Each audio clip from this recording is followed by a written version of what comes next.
2, 1. Got it. Hey, everybody, this is David Uosikknen, and welcome to the David Uosikknen in the Pocket podcast. We are coming from our homes. I'm here with my good buddy, Freddie B. Freddie Berman. Hey. We're both, commiserating over our little loss last night. Actually, big loss with the 76ers there at the Wells Fargo building. They lost to the Bucks. I was there at present, and that was pretty brutal. But we'll move on to a better subject, and maybe we'll touch on that a little bit later. But okay.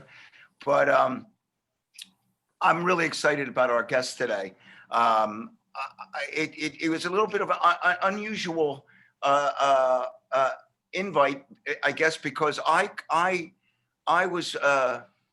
become familiar with my friend Michael Borowski's music through one. I heard him play because I got a chance to jam with him a few times, and then I heard his music online as he was posting some songs that he was putting on Facebook and social media, and I was just completely blown away by his playing, his passion for the instrument, and his sound and his command of the instrument. That was another thing that struck me. So everybody, I want you to welcome my friend Michael Borowski to the In the Pocket podcast. How you doing, Michael?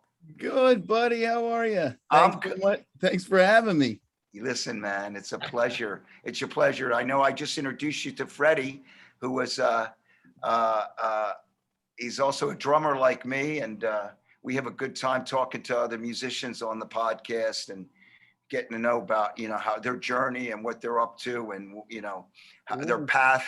And so getting right to it, man, well, first off, how's everything with you? You doing all right? Everything good? Yeah, things are great. Promotions for this album are going well. Yeah. It's making its rounds through, cyberspace all over the world and radio waves, and getting good feedback. And it's a whole new world than I thought it was, because it took me a long time to put out a CD. Yeah. And this is your first CD. This would be my second, but my first was last year. So I'm a rookie. Well, it's a whole new landscape, I guess, for everybody. Are you saying, because of just, the environment of what the music business is like today, or just because of the challenges that we've experienced with this COVID thing, how we were not playing? Really, literally, I think I met you 2 years ago, about 2 years ago, right? I think it's roughly been that long. It was right when COVID was starting. Yeah. It was just starting, and was driving out to Steve Kimmock's place, and it was we weren't wearing masks. We weren't dealing with any of that. I remember there were 4 guys in a car. It was actually, even before I played with you, we were driving out with Wally and Greg and Kenny. And we were all in a car together, like hanging, breathing the same air. Yeah. And then, and then all of a sudden, a few weeks later, we're no longer breathing. We're not allowed to breathe the same air. It was the most bizarre set of circumstances that we've ever had to deal with, So I'm guessing you've had to, putting out a record and communicating with people. Everything is online, correct? Yes. But basically, honestly, the pandemic didn't necessarily hurt, the distribution of the music. It actually kind of helped. It actually helped me focus on a different path, because I was painting houses right up until March of 2020. Wow. And then like I had to do something else. And that's, we could dive into this, but the gigs went away, as there were no gigs. And so I was able to record with Will Ackerman in Vermont. Well, that's amazing in itself, that you were doing that. Yeah, Freddie, I didn't know you. Yeah. Oh, it's terrific. How did you hook up with him? I wrote him an email, just thinking like, because I was a big George Winston fan, and Wyndham Hill. Wyndham Hill, and Will started with Hill, and exactly George, and So I'm like, screw it. I'm just gonna. I hope you can say screw it. Yeah, you can say fuck it. You can even say fuck it if you want on this podcast. I'm just like, I'm gonna email this guy and Yeah. Wow. see what happened. He got back to me, and then I Yeah. sent him some stuff, and then we became like real tight friends. That's awesome. But the challenge was recording because this was in the depth of COVID. Things were kind of lightening up a little bit, where travel restrictions were getting a little less. Yeah. But since Will, you know, you might not know, but he's a carpenter first. Like Windham Hill Yeah. construction was his business. Wow. Before he Did started. not know that. He built his whole house. He built every structure on his property, including his music studio. Right. Wow. Underneath the music studio is just a wood shop, like you would see, you know, like Santa's helpers. Like, So he's a little bit of a descendant of Frank Lloyd Wright in that philosophy. yeah, right? exactly. Everything is it's like an organic thing. Right? Yeah, he did it all himself. Wow. And so we could be separated in the studio. We were never in the same room together. Whoa. He drilled a hole in the floor of his studio, which led down to his wood shop, and just wired everything down there. He stayed in his wood shop. I was upstairs on the piano. So Holy cow. It was pretty crazy. That's nuts. That's Yeah, amazing. That's awesome. I kind of got off the subject a little No, this is no. Listen, man, get off the subject. I'll do that in the middle of a sentence. Right on. This is the subject. That is the subject. So, yeah, because that was what really I remember seeing that you mentioning that on Facebook. Yeah. The Windham Hill, the Will Ackerman kind of connection, and then I think you sent me something. I think it might have been was it I don't know if I saw or you zombies, but you sent me something that would like just touch me. It would knock me out. In fact, I sent it to Rob. Yeah. Did you do? Was it? Now I can't remember which song it was. Was that Time After Time that you sent me? At first, I did send you the rough mix of Time After Time that I recorded up with Will. Do we have that? I think that's the one we have, right? Yeah, I'll get right into it. I'm going to have our buddy Jim, who's producing our podcast, play Time After Time, because I want to hear that again, because it was just phenomenal. Yeah. It knocked me out. I sent it to Rob and it touched him too. Oh, that's so Yeah. awesome. Oh yeah, man. Here we go.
Beautiful. Wow. Did I just lose the audio? Yeah. It's basically the same thing over and over, but it's pretty beautiful. That is amazing. Really beautiful. I don't know. Yeah, I lost audio as well, but yeah, I lost the audio. But man, I mean, I wanted that thing all played through, but it doesn't matter. It doesn't matter. yeah, you can find it on the album now. Yeah, listen. Wow. I think what I initially, because listen, I've heard so many versions of Time After Time. We play it when we play live, right? And I've heard people, because people know that I play with Rob, and we've recorded stuff, Time After Time with different. I've even recorded it with other people. Sure. I've never heard that version. Was just every note was felt. Right on, man. Every note. And it kind of made me realize why Steve loved you so much, Kimma, because you play like that whole, that one note philosophy. It just sits in the exact right spot. I mean, the feel of that is Freddie, you got it right away when you heard it, right? It was like, Oh wow. yeah, and it totally fits in with the Wyndham Hill vibe. Yeah, you know what I mean. Like, yeah. Even if you didn't tell me that you recorded up at his place, I would have automatically thought, oh yeah, that's got that vibe. Yeah, that's that kind of music just been instilled in my brain pretty much since I was a kid, Perfect. And time after time. Why is that? Tell me how come? What tell me a little bit about that. Well, I started playing piano when I was 4, Oh wow. My mom. You're gonna learn to play piano. Was that it? Was that what your mom said? You're gonna learn to play the piano? I can't remember because I was so young, Right. But she was a piano teacher herself. Oh, okay. There you go. She was not my piano teacher. She realized that it probably wasn't the best idea to be That's smart. teacher. Yeah, because even her helping me, we knocked heads. Of course. She was like, no, I'm not gonna do that. Yes, you are gonna do it. I'm not gonna do it.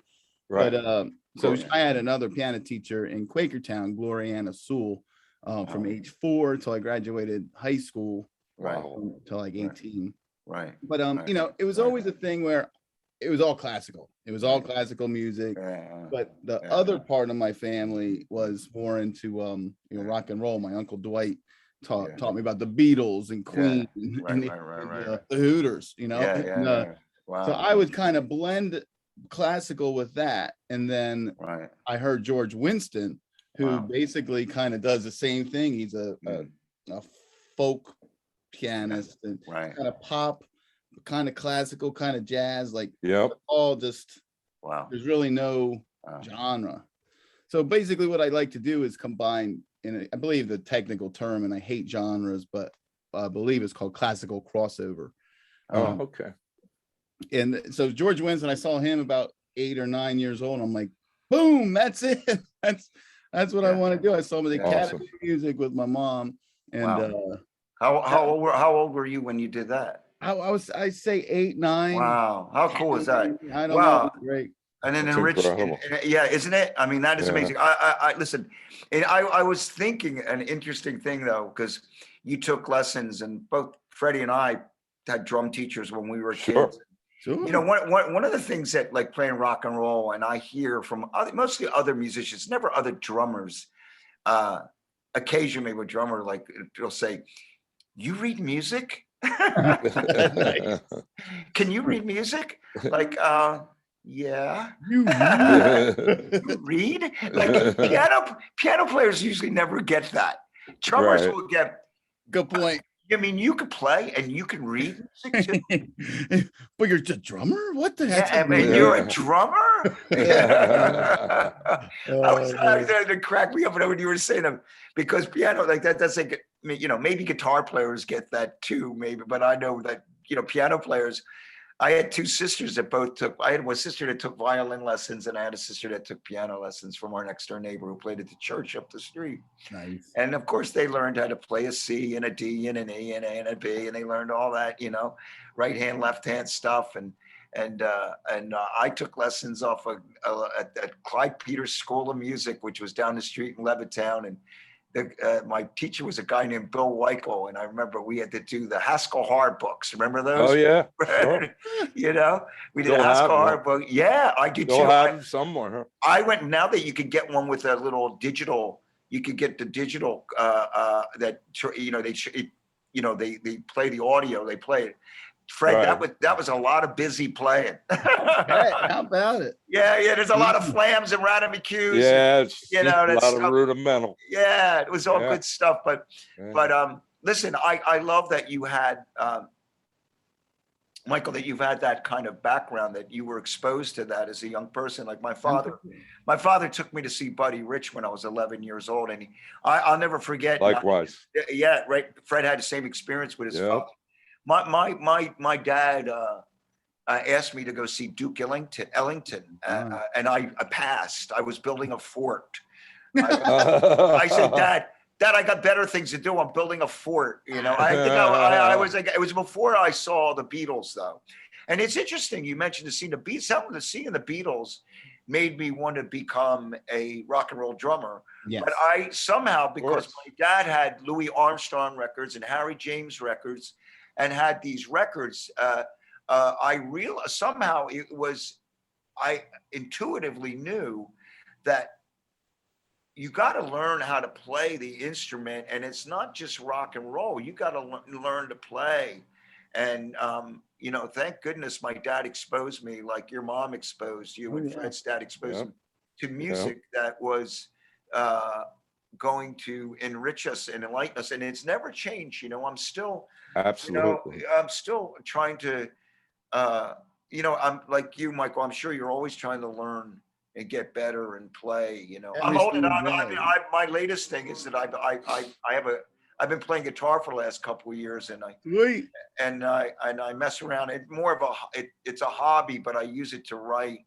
And it's like, not that drumming hasn't been a challenge, you know. It's certainly, you know, nowadays it's just like, I just got back from Luzerne, Switzerland. I saw that. That's awesome. I just posted a video. We had a great show there, but Fred knows this. I got violently sick after the show. I don't know if I told you, Michael. I got food poisoning.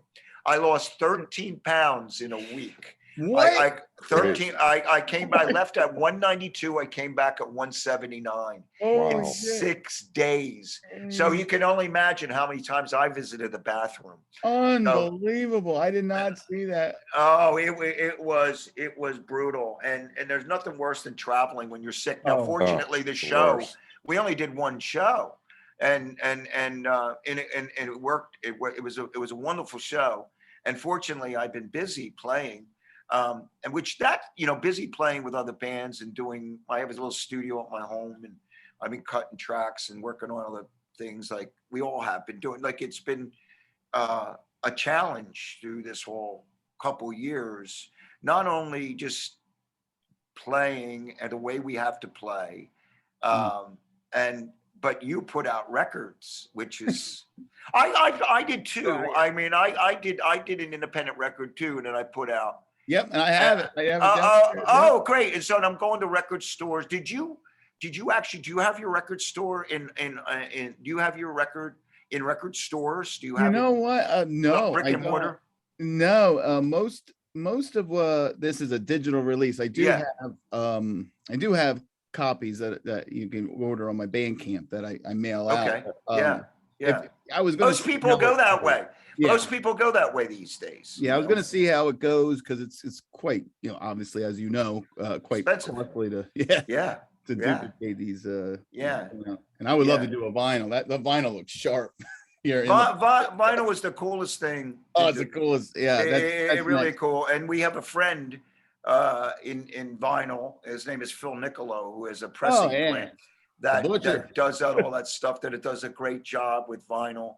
And vinyl to me is kind of like a nod to great sound. You know, it's like you do that, and if we can't record to tape, we can actually try to at least bring it back to a form of listening that we used to do back in the days, like put a needle on a record and listen, you know. So sure. I got to tell you, you know, what was I doing that I mentioned my headphones? I use in-ears when I play, or the ones I have on.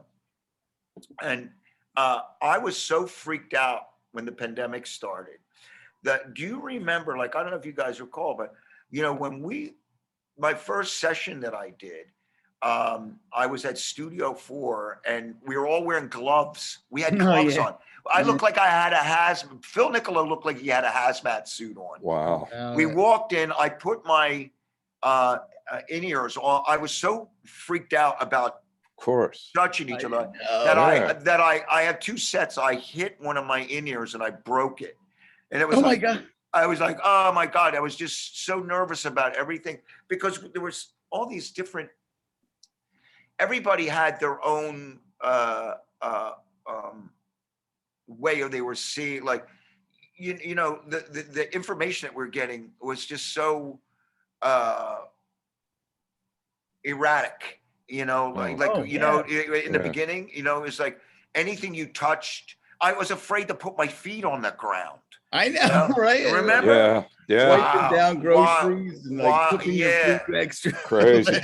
I was afraid to pump gas to touch a gas. You know what I mean? The first couple days, it was crazy. I know. I mean, crazy stuff. Crazy. So, how about you? Because besides your thing, you do your solo thing. You play with other bands. You do Kimmock and Friends. Yep.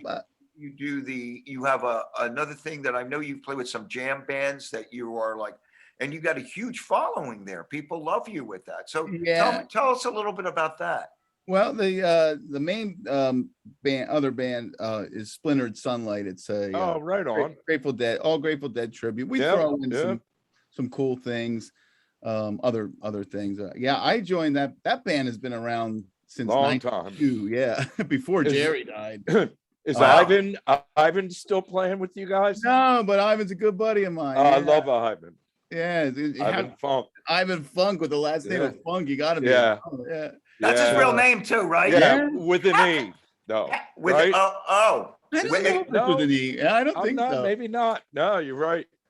Yeah, but he's a good guy. He's a good guy. Yeah, he's a great guy. Yeah.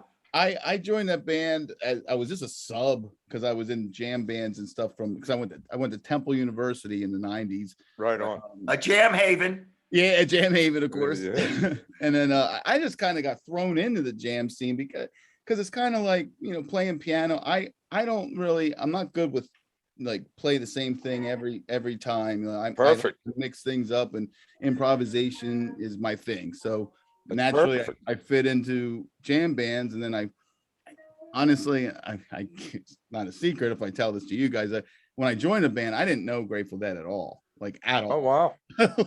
I was just subbing because it was a good band. And wow. I told them I knew a lot of right. I knew like Fire on the Mountain, you know, right. Some of the hits. Right. I was a little bit like that too. I didn't grow. The Dead for me were I had to be introduced to the Dead. I was more coming from like I don't even use the word heavier because the Dead, that's some heavy shit. They can get there, yeah. They can get heavy. I mean, if you think about, you know, depending on how you use the word heavy, but I was more of like, you know, I knew Jerry was just a virtuoso guitar player, and he had an interesting style and to say the least. But I didn't get on board till much later in life, you know, hearing what they do, and even really appreciating their recordings. And I even got into, you know, I love stories of bands that try to go, like, I'm a huge Little Feat fan. Oh yeah. I was even fortunate enough to become friends with Richie Hayward and Richie was my bud, and I visited him and we got to do shows together, and I was a huge Little Feat fan, and early on, like, you know, Sailing Shoes and Dixie Chicken, and those records, when Lowell produced the Dead record and had issues, they had like, you know, they didn't get on. There's great stories about how they butted heads because, but it was the same reason that Lowell even butted heads with Richie. you know what I mean? It's like, I guess it was, you know. But I found it really interesting because the Dead had it was like, you know, they're telling Lowell, the ones that were brave enough to say, this is our thing, this is how we do it. And, you know, producer coming and going, no, but this is the way I do it, you know. Right. It's always a little bit of a tug of war, and then where do you come? But they did, I mean, those guys had success with what they were doing, music, obviously. Sure. You know? Hey, I saw the Dead 4 times. Yeah. And I fell asleep every day. I was doing the wrong drugs, man. I would wind up, I swear to God, I would wind up like this. Oh no. Oh man. I saw them at the Philadelphia Civic Center. The first time they had the Wall of Sound in Philly, they couldn't even fit the whole thing in. And they did drums and bass. And my cousin and I were like, what the? We went walking around, the concourse. We were like, what is this? Right. But yeah, I have a interesting relationship with the Dead. Yeah. I love them, and sometimes I hate them. I love them more than I hate them. Right. I am totally bummed that I never saw them. I would have loved to seen them with Jerry. And I guess John Mayer is their guitar player now. He's the Dead and Company with he plays with them, which is an interesting, because really, when you hear what he does musically, couldn't be more different than what they do. But then you understand musically, I thought, I know Steve was, our friend Steve Kimmock was good friends with Jerry. Apparently, I once heard that he was Jerry's favorite. He said somewhere that Steve was his favorite non-famous guitar player. That's what he said about Steve. I saw the same thing. Yeah. I mean, that's quite a compliment. You know what I mean? Yeah. But my little experience with him is that I understand why. I mean, the guy was, had an incredible thing, still does. Doing an incredible thing. So, I mean, it's remarkable. At one point, because I didn't know that, and I like just far away, I'm going, oh, that's something that when Jerry died, I thought that maybe Steve would do that gig, Right. But I think a lot of people thought that. Yeah. You're really band politics and all that kind of stuff that goes down. Who knows what goes on? But when it comes down to it, it's just about the music, really. And that's why like John Mayer can fit in, because they are so experimental, and John Mayer's a virtuoso in his own right, and just he can hang with anybody. And I didn't know much of the Grateful Dead when I joined that tribute band Splintered Sunlight, but since then I got a great appreciation for it. How often do you play with Splintered Sunlight? How often do they? Well, I guess that's even a loaded question with what's going on these days. Well, I mean, do you have dates planned with the summer? We have dates. It's quite frequent. I mean, I would say like once or twice or 3 times a month. Maybe in the summer, maybe even more. Wow. But you guys have a residency? We used to at Ardmore Music Hall when it was Brownies. Right. It was every Thursday night. I think I saw you play there too. Yeah, right on. Yeah, Fred definitely saw you play there. Well, I'm good friends with Devin Greenwood. Oh yeah, well I took his spot. Exactly. Yeah, I was subbing for Devin. Exactly. I used to go over there with him sometimes. Yeah, probably when Ivan was in the band. Yeah, exactly. Yeah, that's when Ivan was there. So Devin was there. He left, and then I just fit right in. There you go. Right after Devin left. Yeah. Wow, that's cool. Yeah, tell Devin I said hi if you talk. I will. I just saw him a couple weeks ago. Actually. Oh yeah, he'll know me. Absolutely. Yeah. Fred plays with everybody. That like there's guys like it just he's everywhere. It's a wonderful thing, man. That he stays busy like that. It's great. A lot of singer-songwriters. Yeah. That's my world. Yeah, but they know they're going to get somebody that's going to understand the song. It's all about deliver it. It's all. Yeah. I just was talking to another. Last week when we had a Van Romain. Oh yeah. And Van's Mr. He could play anything. He's like he could do the Cobham thing if you asked him to. But first thing he said, it's the song first. Always. Play the song. So it is. It's amazing. It really truly says a lot about somebody that understands. What needs to be done when you have a session or we're going to record a song. Freddie, you're the man. You do that stuff. Yeah, buddy. You do it. You do it. So yeah. I mean, we all just try our best to do our thing, So I want to. So the Windham Hill. You do have an ongoing relationship with these guys? Are you going to do something else with these guys? I guess it all depends on how the record does and things like that, Yeah, absolutely. And just to be clear, it's not Windham Hill anymore. Will sold his rights to Wyndham Hill years ago. So it's just me and Will is just a producer. He's not. I was going to ask. That's pretty cool, though. Yeah. I didn't want you to think I'm the next big Wyndham Hill artist, but no, but you very well could be. I mean, you never know. It's great sounding stuff, and it moved me. Right on, buddy. I thought it sounded great. We don't have it with us, but you did also. I saw you do this. You played a version of All You Zombies that was like killer. I swear to God, David, I woke. It must have been in a dream because I woke up singing it. So in my head, I'm like, and then I just started noodling on the piano. I'm like, it sounds pretty cool. Yeah. So I hooked up my mixer and put the piano mics on. I'm gonna send this to Dave. See what I'm so glad you did. Yeah, I'm so glad you did. I love that. I love the Hooters. I know you've made that clear. That's cool, man. Yeah. Well, we're an acquired taste, I think.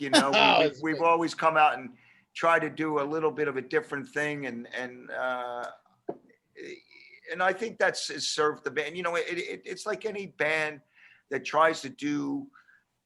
I think when you're trying to follow a trend, I think it's not, it may pay off for you for a little while, but eventually you get found out. You know what I mean? Right. It's like, and I was always grateful that I was fortunate enough to play with guys like the guys in the Hooters, Rob and Eric, who had a vision, and it was kind of. They were always experimenting with things, sounds, instruments, and things like that always made things. It certainly makes it interesting when you're playing live, Absolutely. Right. Changing it up. Yeah, definitely. So, hey, so we're talking about, I want to play, I got a couple other songs that I'd like to play. Garden of Zion.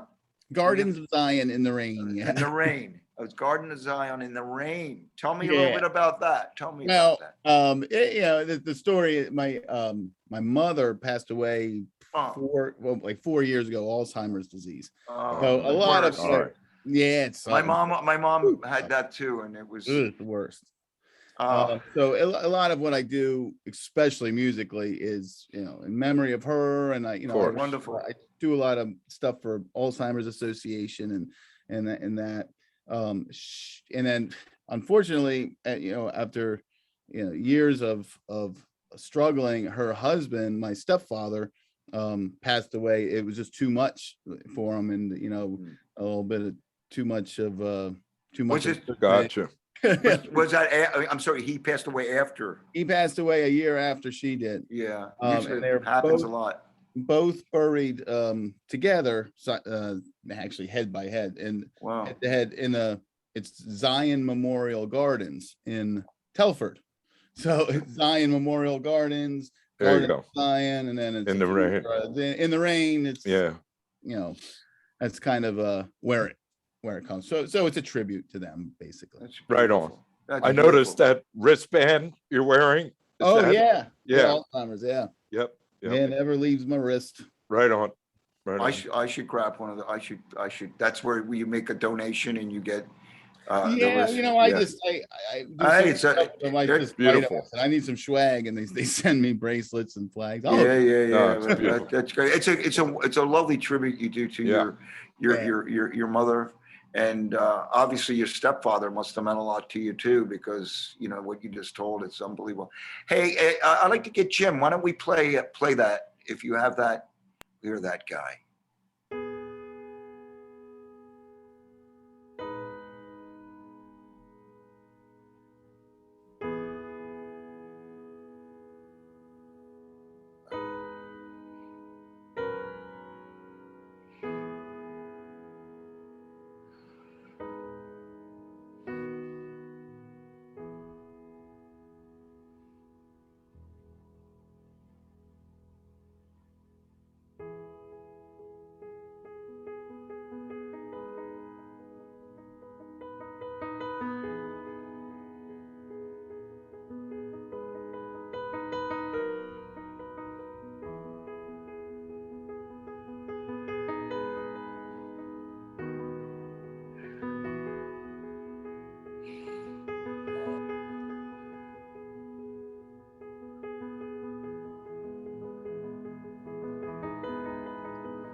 Wow.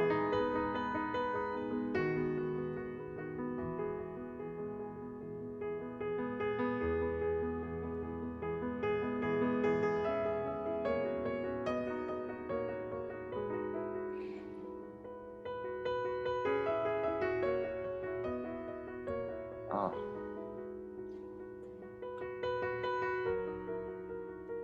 Wow.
Wow.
Oh, man. Nice. There's no way I was, Beautiful. that was playing, not, well, I think time was a little bit, I think somebody hit something in the back in the studio, but that had to play all the way through. That was. I was going to say, That's the Mac, first time we. over 6 minutes. That's No, okay. it was worth No, it. it was worth it. Magnificent. It Yeah, was really man, magnificent, that man. was a beautiful Right, moment. Fred? Was that Yeah. beautiful? That was, I think, the first time a song has ever been just like played all the way through. Yeah. That I've been on this podcast. Yeah.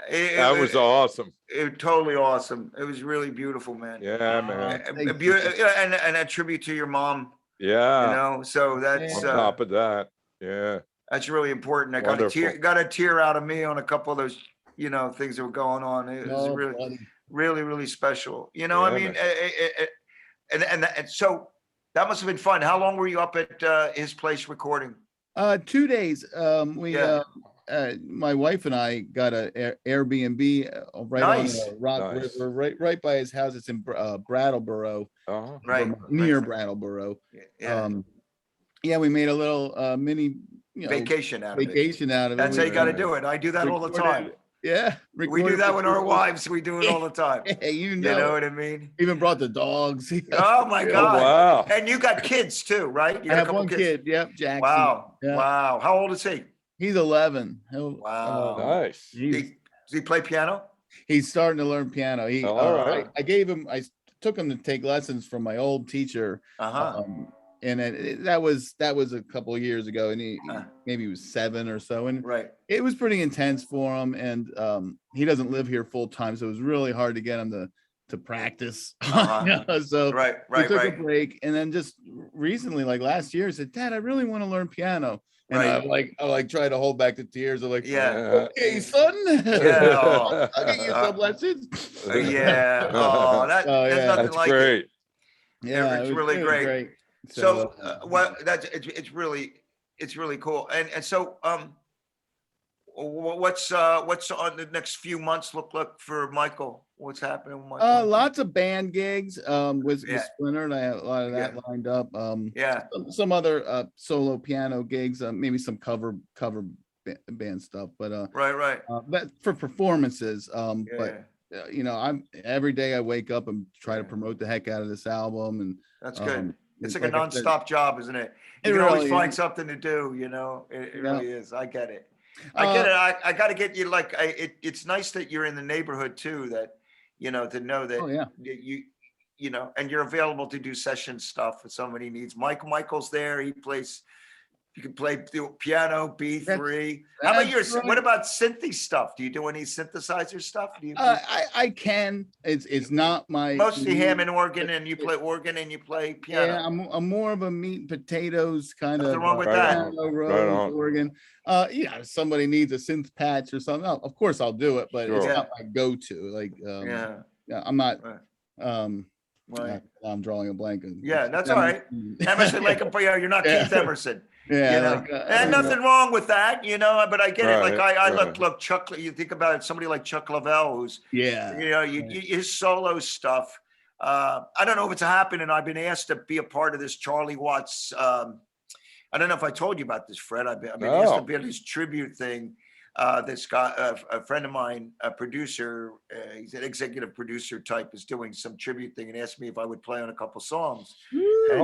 Chuck Lavelle and Waddy Mattel are supposed to play on it, and me and Kenny are supposed to play. Perfect. And I got to do my best Charlie Watts. I'm gonna have to translate. I think one of them is a Get Off My Cloud, and the other one was Paint It Black, which I can pull off. Two of my favorite Stone songs there. You hear that stuff. It's like it's just great rock and roll, man. You hear that. The other day I was teaching a drummer, one of my students, how to play "Please Please Me," the Beatles song, which Ringo is playing drums on, and that little rough little thing he does. A lot of guys nowadays, would just kind of play through that, but Ringo was just such a musician, man. Song guy, just played something. I was with a drummer last night, and we were talking about. He was a big John Bonham fan, loved Bonzo. He grew up, and he finally said, Dave, he goes, I used to, the guy admitted it. He goes, I used to diss Ringo.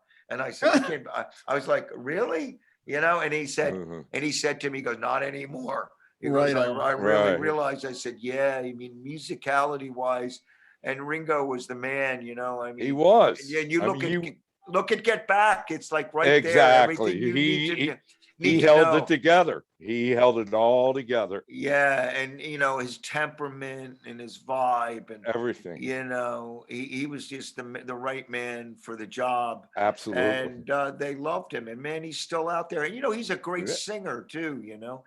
Yeah. This podcast is the first podcast since our friend Taylor Hawkins passed away. Who I don't know if you saw that. He's become a very famous drummer. And I met Taylor when he was 17, Michael. Oh, wow. I met him when he was playing with this artist named Sass Jordan. And he was the sweetest. I remember he was like a surfer kid from Orange County. And the reason we hung out is his buddy Stevie Salas he's a guitar player, was the music director for Sass and produced some stuff for her. And I played on some demos and things like that. And I was playing with the Hooters. And so I'm hanging with Stevie a little bit. He goes, "Hey, my drummer wants to meet you." And he was this kid. He was this kid, Taylor Hawkins. Wow. And he comes in and he was a surfer. "Hey, dude," he goes, and he was the most enthusiastic, energetic, like, you know, and I remember his teeth, he had bad teeth at the time, you know, because he had no money and he was like eating like a lot of candy and all this stuff. And all he did is surf. And I remember when he joined the Foo Fighters, I think I was with Stevie. I told Freddie this story. I was with Stevie because I was working for a music company in LA. And he said he just got off the phone with Taylor, and Taylor joined the Foo Fighters, and he got a new deal with, I think it might have been RCA Records or something, but they all got a little advance. And I think he went from like this poor drummer to like $1 million in his bank account. Superstar. It was like, overnight. Yeah, overnight. Can you imagine? Yeah. You know, I honestly, and I was surprised. I was surprised to see. I didn't know all the drug stuff. I was kind of surprised, but I wasn't even aware that he had a history back then. You know, I mean, I did. I went through a lot of stuff back in the day, and I got to clean up my act, and I had to kind of get it together. It was not a fun deal, but I had to kind of look at myself like a lot of times. And when you went running that, and I had to do that, and I think Taylor did the same thing. Yeah. And he cleaned up, and then you know. I'm going to bring up another nasty incident, but there was an interesting thing that Denzel Washington said after this Oscar thing. Denzel Washington said to Will Smith, that was really profound. He said, "The devil will come for you at your highest moment." And I thought, and that's in the Bible somewhere, which I obviously probably don't read the Bible, so I didn't know that. But boy, that was so true. When you have something going on that is like, you know, you're feeling on top of the world. It's that's when you get like the worst temptations or those things that happen. So my heart and my heart goes out to his family and the band. I mean, could you imagine being in that band? No, and then David Grohl and him are like best friends. Oh, like, poor Dave Grohl. Man, it's like, and all these people, like just I feel and I had tickets to see the Foo Fighters in Philly this summer, and you know, they canceled the whole tour. Were they playing the Link? The Link, I believe. Yeah. Wow. Could you imagine?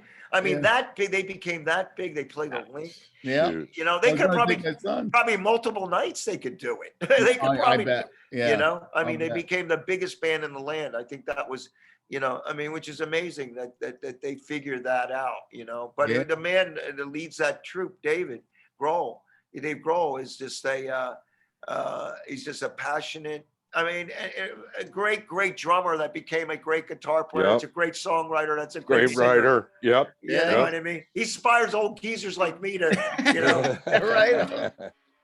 Nice. Hey, if he can do it. You know what I mean?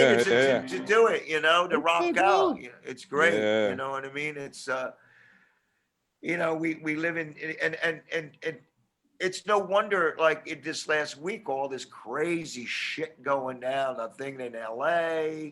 But there were great things that happened, you know, like that movie Coda about the signing. That was a great movie. A great movie, a feel good movie.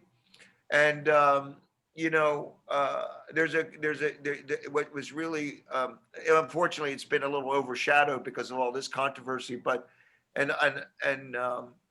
But I think it's just because of the stress that's going on in the world. 2 years of freaking not doing anything and trying to make your way and make things like, make it happen when there's really, nothing you can do. No, yeah, it seems like just everything is just kind of collapsing in. Yeah. That way. Yeah. It seems like you turn on the news, it's one terrible thing after another. And I'm sorry that I would have diverted, but I really wanted to mention Taylor. And Oh, I wanted to mention please. I'm Mankind. glad. I mentioned As a drummer, and he sent a message to Eric to me when he played a show with Eric, and the guy was just like a really thoughtful dude. Oh, Taylor played with Eric? Eric played a benefit for John Lennon. Oh. And 19, I think it was 2009. Wow. And Taylor sang Day Tripper. No way. Yeah, he played. Right, Yeah. But he played that with and Taylor sang it. And I never realized what an amazing singer Taylor is. Yeah, he always sang a Queen song. Oh my God. I'm going to cover a song and I'm going to cover Freddie Mercury. You know what I mean? I mean, there's a guy that's like, it's not like, I'll do a Dylan song. No, not yeah, exactly. No, Freddie freaking Mercury. He goes for the guy that's going to throw it out there, man. Do it. It's like that. Freddie Mercury, Robert Plant. He does does that kind of thing. Yeah. Hey. So, is there anything that you'd like, our people that watch the podcast? Is there anything that you'd like to share that we didn't get to, Michael? Sure did touch a lot of it. I mean, I hope you had a good time, man. This is great. It's really, man. I forget we're like actually doing a podcast. Yeah. Just chatting it up. Yeah. We should really get together sometime. Yeah. I have a jam with you. Yeah. We had fun. Yeah. That was fun. Yeah. Short lived, but it was a lot of fun. Call me anytime. I will. I told you, I'll be there. I will, man. You're a lovely player. And like a lot of it is like the hang, you go on the road with people. Carmine Rojas once told me this. Carmine is the bass player, played with David Bowie, longtime Rod Stewart music director. And he's just, he played with Joe Bonamassa for a long time. Wow. Great bass player. Baby Grand. He played with Eric and Rob for a long time. And we were very good friends. And Wow. I remember, I was introducing him to somebody and he said, Dave, a lot of it is like, how do you hang with the people? What kind of vibe do you have? Totally. It's like, because you're on a bus, hopefully that's going to be back to you where you're spending so much time together as a band and they want to make sure that you can represent in the right way. Yeah. So that's a huge deal, man. So being in a band is more than just playing. Oh, hell yeah. Right? Well, I played with the guy, Mike Mizwinski, Mike Miz or Miz is called. Yeah. But speaking of the singer-songwriters, and he was out of Scranton, Wilkes-Barre, and he was doing real well, and we were playing together real well, and he moved down to Nashville, down to Nashville, and he's doing great, but it's just one of my closest friends. When you're speaking of this is more than music, it's just when we're playing together, it's like we're talking like as friends. I miss the kid so much, but I was able to get out there and record on the last album in Nashville, and he's coming back, and we're doing some things around here. But yeah, exactly. If you there's nothing like that. If you can get along with someone like that, you're going to make great music with them. You keep it going, man. That's a great thing. All right. Well, listen, I want to play one more thing. You sent me 3 songs I want to play, and then we're going to say goodbye. Oh my God, I can't even read This is my song. What's the full title? Basically, it's an intro, which is called "This Is My Song." It's a hymn. It's like a patriotic hymn. We can use it right now. Dude, it's exactly what it is. The melody was taken from Sibelius's Finlandia theme. Very nice. I'm a Finn, so it's exactly. And it's a patriotic hymn, but it's not like a rah, There's some rah, there's some minor chords in it, right? Yeah, exactly. And it's more of a, I'm very proud of my country, but there's also other people that are proud of their country. And Right. like, it's great to share pride for one's home, and other people share. And so with everything going on, and this is even before the Ukraine crisis, and just with everything going on, it's one of my favorite, my favorite words. Now this doesn't have words to it, but and also part of the poem has "This is my home," and Frick's Field is very close to my house, and so and I always consider it my home. So it kind of all blends together. So I threw this little snippet of the hymn because we could all use a reminder that right on. Oh man. Well, let's check it. Let's listen to it, and we're gonna come after you get back. I'm gonna say goodbye, Michael. It's been an absolute pleasure. You've been awesome, Right. Freddie. Always, man, having you on with me makes me feel like I'm king of the world, man. My pleasure, Ben. Rock, man. Nice to meet you. Thank you. Pleasure all mine. All right, Jimmy, why don't we hear that, buddy?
Yeah, man.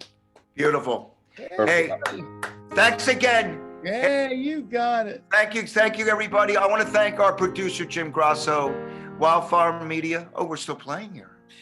Is a little outro. That's beautiful. It's nice. I can speak over it. Speak over the outro. I like it. There you I go. like it. It's beautiful. Credits rolling. And I want to thank the School of Rock on the main line, Kroger Percussion. That's a beautiful track, man. Hey, listen, I hope to see you soon, Michael. Yeah, buddy. It was a pleasure. Thank you for being on. Freddie, as usual. And I want to thank Wildfire Media, our sponsors. And we'll see you next time on In the Pocket. See you guys. All right, buddy. Thank you. Peace Very and love. There you go. There we go. See you guys. Ciao. There we go.